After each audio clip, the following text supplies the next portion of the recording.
You are in command of the Mark 14 Intergalactic Star Cruiser in an uncharted quadrant of outer space. You land on a mysterious planet riddled with a subterranean maze of tunnels and caverns, inhabited by savage electrosauri, whose horns generate electromolecular charges capable of disintegrating you and your crew.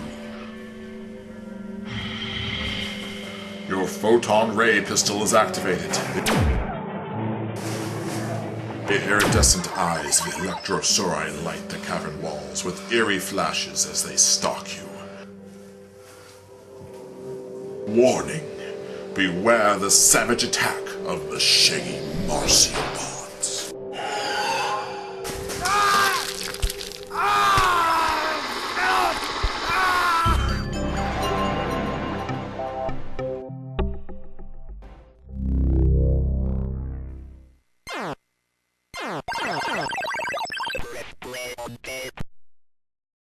Thus is the story to the gaming epic Space Cavern.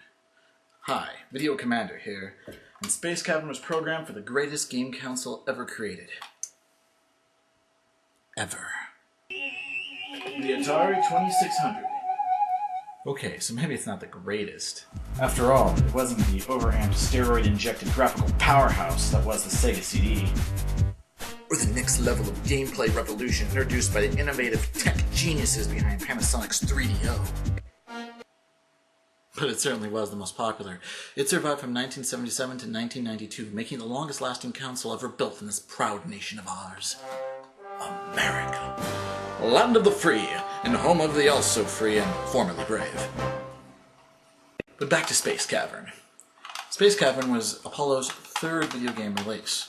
The other games it's known for are Space Chase, Space Canyon, and Penthouse Virtual Photo Shoots Volume 1. Yep, Apollo, maker of classic Atari games and sweet, sweet pornography.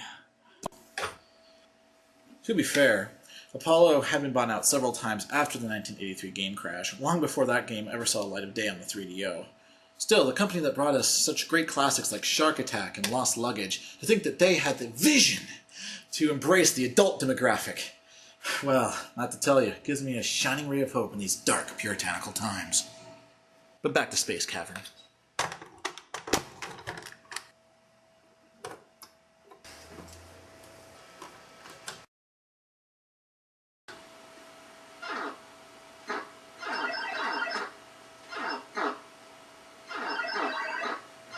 Now, according to the programmer of Space Cavern, Dan Oliver, back in 1982, he was asked by the company president, Pat Roper, to clone a recently released game, Demon Attack. He had never played that game before, but instead was given a description of the gameplay.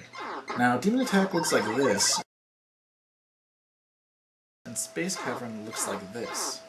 Considering that both of these games were based off Space Invaders, the controls might seem similar, but in Space Cavern, you get to shoot at things charging you from the side of the screen.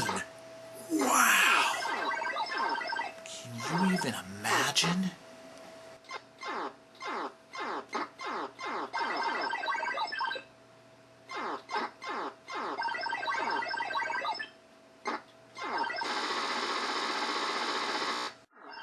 Rampaging marsupods. They're not kidding. Beware. It's a good idea not to hug the side of the screen, otherwise they'll just spawn right on top of you. Now what makes this game different than its brethren is one of many flaws. The complete lack of levels. It's just barrage after barrage of marsupods and electrosauri zapping, shitting, and charging your poor little astronaut till you inevitably fuck up and die. Even Space Invaders had breaks. The absence of waves and being stuck on a single spring results in a stale feeling. You never feel like you're making any progress. I realized that most Atari games don't have an ending, but they generally have a story. When I was a little kid and I beat my first Atari game, it had an official ending, I was ecstatic. But that wasn't really a standard, so I can't really knock this game for not having one. It's one of those games where you just kind of keep playing and trying to beat your previous high score.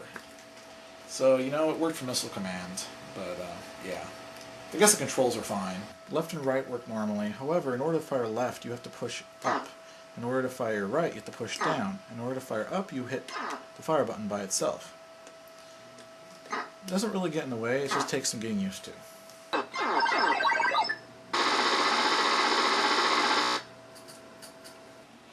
graphics are above average for the era, and the sound effects, although limited, are at least original. To think that something with gameplay as simple as this could have a plot, it seems kind of strange, but like a plumber in a porno, it just seems to fit. Electrosauri. Electronic dinosaurs? It's kind of like the cover to Demon Attack, so maybe that's where they got the idea. While in Demon Attack, they kind of look like birds. While in Space Cavern, they look like technicolored squids from hell. But honestly, I'm pretty happy with it. I mean, look at it. It's so Atari.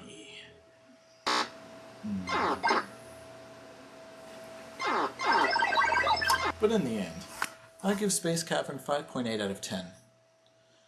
It's worth a look, but you probably won't take it out of your closet more than a few times.